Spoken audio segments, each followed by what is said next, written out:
जय हिंद दोस्तों, स्वागत है आप सभी का आपके अपने YouTube चैनल जैकपुर पे। तो आज के इस वीडियो में हम लोग क्लास जो है आपका BA सेमेस्टर 1 मेजर पार्ट जो है आपका हिस्ट्री, उसका ये हमारा दूसरा वीडियो है। इसके पहले भी हमने एक मोस्ट इम्पॉर्टेंट सवाल को डिस्कस किया था। आज हम करने वाले हैं सबसे इम्पॉर्टेंट सवाल, मौर्य प्रशासन पर प्रकाश डालें। ये भी सवाल काफ़ी अच्छा है, इम्पॉर्टेंट है एग्ज़ाम के दृष्टिकोण से। तो आप लोग बने रहिए, वीडियो को लाइक कर दीजिए, चैनल पे जो लोग पहली बार आए हैं सब्सक्राइब जरूर कीजिएगा और बेल आइकन को ज़रूर प्रेस कर लीजिएगा। आइए शुरू करते हैं। सवाल तो आप लोग देख ही चुके होंगे। सवाल में आपसे बोला गया है कि मौर्य प्रशासन पर आपको प्रकाश डालना है कि मौर्य प्रशासन क्या था, कैसे था, किसने इसको लागू किया था, किस तरह से चल रहा था। इस तरह से आपको जो है इसमें लिखना है। बात करते हैं शब्दों की, कितने शब्दों में आपको इसका उत्तर देना होता है। तो 600 से 800 शब्दों में आपको इसका आंसर करना होता है। ठीक है, क्योंकि ये आपका ग्रेजुएशन है, मैट्रिक इंटर तो है नहीं कि आप इसके छोटे छोटे आंसर करोगे। तो चलिए स्टार्ट करते हैं। कोशिश मेरी यही रहेगी कि शब्द जो है आपके बिल्कुल आसान हो, सरल हो, ताकि आपको यहाँ पे समझने में दिक्कत ना हो।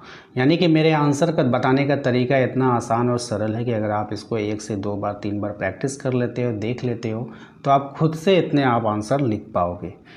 आइए शुरू करते हैं। उत्तर में देखिए आपको क्या लिखना है कि मौर्य साम्राज्य भारत का पहला विशाल और शक्तिशाली साम्राज्य था। अब ये जो मौर्य साम्राज्य था वो भारत का पहला था, विशाल था और शक्तिशाली साम्राज्य था। इसकी स्थापना चंद्रगुप्त मौर्य ने लगभग 322 ईसा पूर्व में की थी। मौर्य प्रशासन बहुत सुव्यवस्थित, यानी इसकी जो व्यवस्था थी बहुत अच्छी थी, मजबूत और संगठित था। इस प्रशासन को व्यवस्थित बनाने में चाणक्य यानी कि जो कौटिल्य था, महत्वपूर्ण योगदान था उसका। ठीक है, कौटिल्य द्वारा लिखी गई अर्थशास्त्र तथा मेगास्थनीज की पुस्तक इंडिका से मौर्य प्रशासन की जानकारी मिलती है। सम्राट अशोक के समय ये प्रशासन और अधिक क्या हुआ था, विकसित हुआ था। तो सम्राट अशोक के समय जो है मौर्य प्रशासन और डेवलप हुआ था और विकसित हुआ था। आगे देखते हैं कि मौर्य शासन में राजा सबसे बड़ा शासक होता था। अब जो राजा होता था वो सबसे बड़ा शासक होता था। उसके हाथ में शासन, न्याय, सेना और प्रशासन की सर्वोच्च शक्ति होती थी। राजा का मुख्य कार्य प्रजा की सुरक्षा करना, राज्य में शांति बनाए रखना, न्याय देना और जनता के कल्याण के लिए कार्य करना था। राजा अपने मंत्रियों और अधिकारियों की सलाह लेकर महत्वपूर्ण निर्णय लेता था। राजा की सहायता के लिए मंत्री परिषद होती थी। अब राजा जो है अकेला सारा काम तो करेगा नहीं, तो उसके लिए वहाँ पे एक मंत्री परिषद का गठन किया जाता था। इसमें योग्य और अनुभवी मंत्रियों को शामिल किया जाता था। ये मंत्री राज्य के अलग अलग कार्यों की देखभाल करते थे। प्रशासन को सुचारू रूप से चलाने के लिए अनेक विभाग बनाए गए थे। यानी कि अब पूरे राज्य का जो प्रशासन है वो कोई एक तो चला सकते हैं, उसका हर विभाग, जैसे शिक्षा विभाग हो गया, प्रशासन विभाग हो गया, कृषि विभाग हो गया, इस तरह से अलग अलग विभाग बनाए जाते थे, जैसे आज के डेट में हमारी गवर्नमेंट करती है। प्रत्येक विभाग का एक अधिकारी होता था। अब हर विभाग में एक ऑफिसर तैनात होते थे। ठीक है, जो अपने कार्य के लिए उत्तरदायी होता था, यानी उसको जवाबदेही देनी पड़ती थी कि वो क्या कार्य कर रहा है और कितना कर रहा है। मौर्य प्रशासन की सुविधा के लिए प्रांतों में बांटा गया था, उसको अलग अलग प्रांतों में बांटा गया था, जैसे हमारे देश को अलग अलग राज्यों में बांटा गया है। प्रत्येक प्रांत का शासन प्रांतपति या फिर कुमार के हाथ में होता था। कई बार राजकुमारों को भी प्रांतों का शासन जो है वो सौंपा जाता था। प्रांतों के नीचे जिले, नगर और गांव होते थे। गांव का प्रशासन ग्राम प्रधान तथा अन्य स्थानीय अधिकारियों द्वारा चलाया जाता था। ठीक है, नगर प्रशासन भी बहुत अच्छी तरह संगठित था। बड़े नगरों में विभिन्न समितियां बनाई गई थी।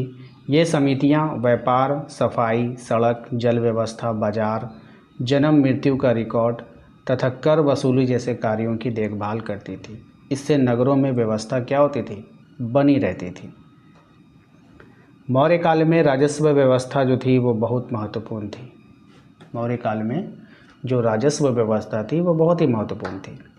राज्य की आय का सबसे बड़ा स्रोत भूमि कर था, जो टैक्स होता है, भूमि टैक्स, वो था। किसान अपनी उपज का एक निश्चित भाग कर के रूप में देते थे। यानी किसान जितनी पैदावार करते थे उसका एक निश्चित भाग कर दिया गया था कि इतना आपको टैक्स के रूप में देना है। इसके अलावा व्यापार, वन, खदान, पशुपालन, सीमा शुल्क और अन्य करों से भी राज्य को आय प्राप्त होती थी और इस धन का उपयोग सेना, प्रशासन और जन कल्याण के कार्यों में किया जाता था। अब जो टैक्सें ली जाती है वो किसके लिए लिया जाता है? देश के लिए लिया जाता है। देश के लोगों को जो तनख्वाह देना है उसको लिए, देश का डेवलप करना है उसके लिए। तो उसी प्रकार से वहाँ पर भी ये सब काम किया जाता था।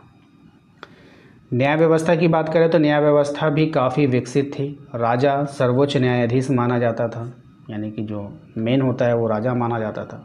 छोटे मामलों का निर्णय स्थानीय अधिकारी करते थे। अपराध के अनुसार दंड दिया जाता था। कानून का पालन करवाने के लिए प्रशासन सख्त रहता था, जिससे राज्य में शांति और अनुशासन बना रहता था। मौर्य साम्राज्य की सेना बहुत बड़ी और शक्तिशाली थी। मौर्य साम्राज्य की अगर हम सेना की बात करें तो वो बहुत बड़ी थी और शक्तिशाली भी थी। सेना में पैदल सैनिक थे, घुड़सवार थे, रथ थे और हाथी भी शामिल थे। सेना की देखभाल के लिए अलग विभाग बनाए गए। सीमाओं की रक्षा और राज्य की सुरक्षा सेना का मुख्य कार्य होता था। ठीक है। मौर्य प्रशासन में गुप्तचर व्यवस्था का भी विशेष महत्व था। गुप्तचर किसको बोलते हैं? जैसे कि जासूस वगैरह जो होता है ना, उसको। राज्य के विभिन्न भागों में गुप्तचर नियुक्त किए जाते थे। वे अधिकारियों और जनता की गतिविधियों की जानकारी राजा तक पहुंचाते थे, यानी कि लोगों में ही उसके आदमी रहते थे। लोग क्या बात कर रहे हैं, कोई दुश्मन तो नहीं है वहाँ पे, तो ये सब गुप्तचर सारी बातें राजा तक पहुँचाते थे। इससे भ्रष्टाचार पर नियंत्रण रहता था और प्रशासन अधिक प्रभावी बनता था। सम्राट अशोक ने प्रशासन में जन कल्याण पर विशेष ध्यान दिया। उन्होंने सड़कों का निर्माण कराया, कुएं खुदवाए, पेड़ लगवाए, धर्मशाले बनवाई तथा मनुष्य और पशुओं के लिए चिकित्सा की व्यवस्था कराई। उन्होंने अधिकारियों को जनता की समस्याएं सुनने और उनका समाधान करने का निर्देश दिया। इस प्रकार मौर्य प्रशासन सुव्यवस्थित, संगठित, अनुशासित और जनहितकारी था। राजा, मंत्री परिषद, प्रांतीय प्रशासन, नगर और ग्राम व्यवस्था, न्याय, राजस्व, सेना तथा गुप्तचर व्यवस्था इसके प्रमुख अंग थे। इसी मजबूत प्रशासन के कारण मौर्य साम्राज्य लंबे समय तक शक्तिशाली बना रहा। भारतीय इतिहास में एक आदर्श शासन व्यवस्था के रूप में ये प्रसिद्ध हुआ। कौन? मौर्य साम्राज्य। तो आशा करते हैं आप लोगों को आज का ये वीडियो पसंद आया होगा। वीडियो अच्छा लगा है तो लाइक करके चैनल को सब्सक्राइब कर लीजिएगा, बेल आइकन को प्रेस कर लीजिए ताकि आने वाली हर एक वीडियो का नोटिफिकेशन आपके मोबाइल पे जाता रहे। साथ ही साथ वीडियो कैसा लगा हमें कमेंट बॉक्स में कमेंट करके ज़रूर बताइएगा। कोई सुझाव है आपके मन में आपके प्रति, क्लास के प्रति, तो वो भी बात हमें आप कमेंट बॉक्स में कमेंट कर बता सकते हैं।